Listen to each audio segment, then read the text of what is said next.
Why we hold on to people who don't stay, the psychology of unreciprocated love. We all have someone like this, a person who slipped through our fingers, someone we should have let go of long ago, but their name still lingers on the tip of our tongue. Maybe it was a lover who outgrew you. Maybe it was a friend who faded into the distance. Maybe it was someone who never truly arrived, but their absence still feels like a presence. And even though they're gone, you still wonder. You still replay the moments. You still hold on. But why? Why do we hold on to people who don't stay? Why do we chase love that isn't chasing us back? Let's break it down, psychologically, culturally, and socially. Our brains are wired for connection. Psychologists talk about attachment theory, the idea that how we love as adults is shaped by how we were loved as children. If we were shown consistent love, we seek stability. If love was unpredictable, we chase the unavailable. For many of us, when someone pulls away, ignores or rejects us, something in our brain switches on. Instead of accepting the loss, we see it as a puzzle to solve, a challenge to win.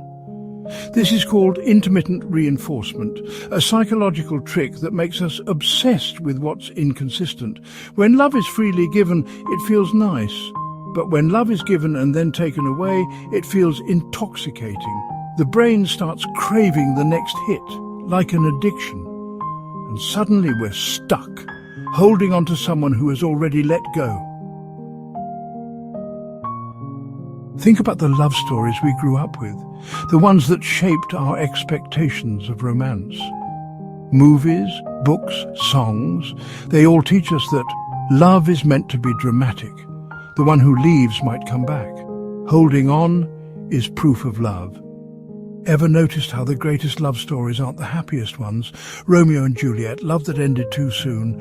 Adele's songs about lovers who never returned.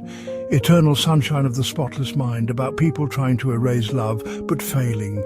We romanticize unfinished love because it feels bigger than it is. Because when something ends before its time, we never see it decay. It stays perfect, untouched, a what-if frozen in time. And sometimes we'd rather hold on to a dream than face the truth. In a world that moves fast, people come and go. Social media shows us ex-lovers thriving without us. New relationships appear in our feeds. People replace us as if we never mattered, and it hurts.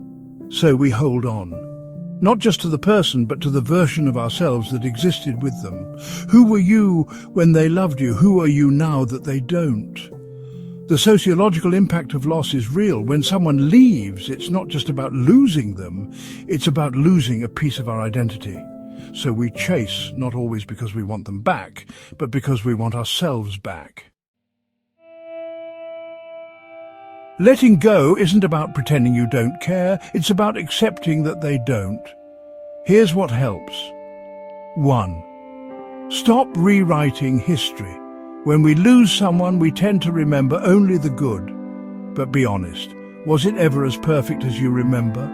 2. Closure isn't given, it's created. Sometimes the person who left won't explain why, so stop waiting for their words, write your own ending. 3. Love isn't meant to be chased. Love that's real meets you where you are. You shouldn't have to convince someone to stay. And most importantly, real love isn't behind you. The right people, they don't leave you guessing.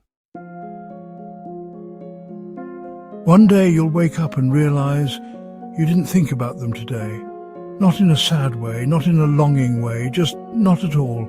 And that's the moment you know, you let go. And when you do, you make space for something real. Because love, the kind that stays, you don't have to beg for it for. Have you ever held on to someone who wasn't holding on to you? Drop your thoughts in the comments. If this resonated, share it with someone who needs to hear it. And don't forget to like and subscribe for more deep dives into love, psychology and healing. because sometimes letting go is the most loving thing you can do for yourself.